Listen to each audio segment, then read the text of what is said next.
Hello everyone, welcome back to my channel. I am Rachna Varun और आज मैं आपके लिए लेकर आई हूँ CBSE sample paper business studies का सेकंड पार्ट, यानी जो बिजनेस स्टडीज़ का सैम्पल पेपर उसका फर्स्ट पार्ट की मैंने वीडियोस बनाई थी। ठीक है, उसका जो सॉल्यूशन थे, मैंने जो स्टार्टिंग के 10 क्वेश्चंस थे उसका मैंने आपको सॉल्यूशन उसमें बता दिया था। आज मैं आपको 11 to 20 क्वेश्चंस का जो सॉल्यूशन होगा उसके बारे में आज डिस्कस करेंगे। ठीक है, उसका सॉल्यूशन मैं आपको बताऊंगी। तो स्टार्ट करते हैं क्वेश्चन नंबर 11 से। क्वेश्चन नंबर 11 के according, name the outcome of the function of management which includes designing of roles to be filled by suitably skilled people and defining the interrelationship between roles so that ambiguity in performance of duties can be eliminated। ठीक है, हमें वो outcome बताना है function of management का, जिसमें designing of roles मतलब fill किए जाते हैं स्किल्ड पीपल के लिए, और जिसमें रिलेशनशिप बताई जाती है जो भी ड्यूटीज वो परफॉर्म करते हैं उसके रिगार्डिंग। तो इसमें 4 ऑप्शंस हैं आपके: organisation structure, delegation of authority, decentralisation, controlling. तो इसका राइट ऑप्शन है ऑर्गेनाइजेशन स्ट्रक्चर।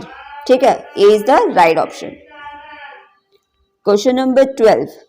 क्वेश्चन नंबर 12 में हमें 2 स्टेटमेंट दे रखी है। इसमें हमें बताना है कि क्या ऑप्शंस के अकॉर्डिंग इसमें स्टेटमेंट का बैठेगा। तो स्टेटमेंट 1 के according, transportation helps in creating time utility and warehousing helps in creating place utility. और स्टेटमेंट 2 के according, the process of classification of products into different groups on the basis of their important characteristics is known as standardisation. मतलब कि इन दोनों जो statement है ये कौन सी इसमें ट्रू है, कौन सी इसमें फॉल्स है। तो इसके according transportation helps in creating time utility and warehousing helps in creating place utility, ये रॉन्ग है। ठीक है, स्टेटमेंट 2 हमारी कहती है process of classification of products into different groups on the basis of their important characteristics is known as standardisation, ये भी wrong है। यानी कि इसका जो ऑप्शन होगा वो डी ऑप्शन सही होगा, यानी कि दोनों स्टेटमेंट हमारी क्या है, false. Question number 13। Question number 13 के अकॉर्डिंग हमें मैच करनी है various terms of financial markets with column 1 with the respective statement in column 2। तो अगर हम देखें तो फाइनेंशियल मार्केट किससे रिलेटेड होती है? फाइनेंशियल मार्केट को क्या बोला जाता है? फाइनेंशियल मार्केट को हम बोलते हैं it is a market for creation and exchange of financial asset. ठीक है, फर्स्ट वाला नहीं हो सकता, वो स्टॉक मार्केट के बारे में है। तो फाइनेंशियल मार्केट का सेकेंड ऑप्शन करेक्ट बैठेगा। It is market for creation and exchange of financial asset. Primary market क्या होती है? स्टॉक मार्केट तो नहीं होती primary market. Primary market third option कह रहा है हमारा कॉलम बी का, it is also known as new issue market, ये ठीक है इसका। और सेकेंडरी मार्केट को हम स्टॉक मार्केट कहते हैं, यानी कि option number 1, option number A is the correct answer. Question number 14। Question number 14 के according, dash is a number of assign to each transaction by the stock exchange and is printed on the contract mode.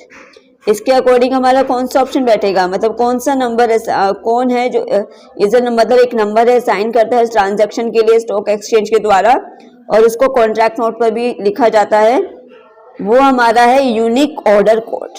ठीक है, B option. Question number 15 के according, one of the important decision areas under the marketing function of is managing inventory. ठीक है, तो हमारा question number 15 के according क्या बैठेगा? क्वेश्चन कौन सा इंपॉर्टेंट डिसीजन लिया जाता है मार्केटिंग फंक्शन मैनेजिंग इन्वेंट्री में? 15 के अकॉर्डिंग हमारा ऑप्शन ब्रांडिंग नहीं होता, प्राइसिंग नहीं होता, प्रमोशन नहीं होता, और ये फिजिकल डिस्ट्रीब्यूशन हमारा होता है। फिजिकल डिस्ट्रीब्यूशन हमारा 15 का डी ऑप्शन। ठीक है, क्वेश्चन नंबर 15 का हमारा क्या है? D option.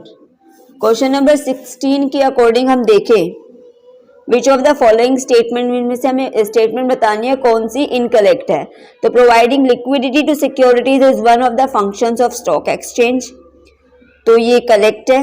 ठीक है, process of holding shares in electronic form is known as dematerialisation, ये भी करेक्ट है। Securities exchange board of India performs the regulatory function of controlling insider trading and imposing penalties for such practice. मतलब कि SEBI क्या करता है? Regulatory function of controlling insider trading and imposing penalties for such practice नहीं। ये गलत है। D देखें हमारे capital market consist of commercial bank development banks and stock, ये भी ठीक है, यानी कि सी ऑप्शन हमारा गलत है, यानी सी हमारा क्या है, इनकरेक्ट। अब देखते हैं question number 17। One of the following is considered to be an extension of the marketing concept which apart from customer satisfaction pay attention to ethical and ecological respects of marketing. हमें वो concept बताना है। Concept कौन सा होगा इसमें, selling concept, product concept, production concept, social marketing concept. तो marketing का कॉन्सेप्ट आप 17 में स्टार्टिंग में देख सकते हो, extension of the marketing concept. तो 17 का D option will be the right answer. Question number 18 के अकॉर्डिंग हमारा while the product cost set the lower limits of the price for a product, the upper limit of price which a buyer would be prepared to pay is decided by, ठीक है, product coast कौन करता है set, lower limits of the price for a product, मतलब कि lower limit कौन सा product coast करता है, और upper limit price which a buyer would be prepare to pay is decided, कौन डिसाइड करता है, ये डिसाइड करती है हमारी यूटिलिटी और जो भी डिमांड ऑफ द प्रोडक्ट होता है वो। ऑप्शन नंबर ए सही है इसका। क्वेश्चन नंबर 19 के according which of the following statements about advertising is incorrect, कौन से इनकरेक्ट है एडवर्टाइजिंग के लिए, पर्सनल फॉर्म ऑफ कम्युनिकेशन, नहीं कम्युनिकेशन तो नहीं होता इसमें, पर्सनली नहीं होता, ये इनकरेक्ट है, कम्युनिकेशन का फॉर्म है ये ठीक है, मास सेलिंग टेक्निक ठीक है, flexible as the message can't be adjusted to the need of the buyer, ये भी ठीक है। तो इनकरेक्ट कौन सा है इसका, 19 का ए, ठीक है। क्वेश्चन नंबर 20 के अकॉर्डिंग हमें स्टेप्स जो है इसको involve in trading procedure at the stock exchange, इस कौन सा मतलब सीक्वेंस में है,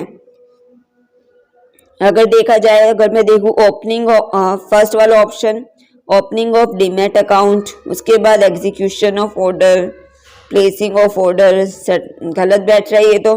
सेकंड में ओपनिंग ऑफ डीमैट अकाउंट, ठीक है, फर्स्ट वाला तो ठीक ही है सबका, settlement of order, placing of order, execution of order, placing of order के बाद, और एक मिनट चेक करते हैं दोबारा से, इसमें दो second, one third second, I think ये गलत ऑप्शन इसमें दे रखे हैं, ठीक है। सी वाला देखते हैं हम, थर्ड सेकंड, सेकंड फर्स्ट, ये भी इसने गलत दे रखा है, 2 बार सेकंड लिखा हुआ है।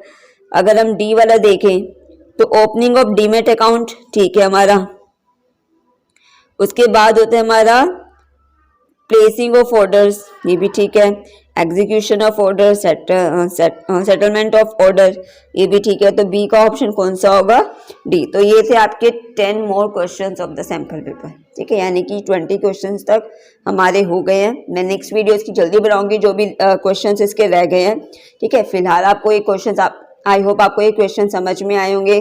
Please like my video, share my video, subscribe my channel. Thank you so much, have a good day.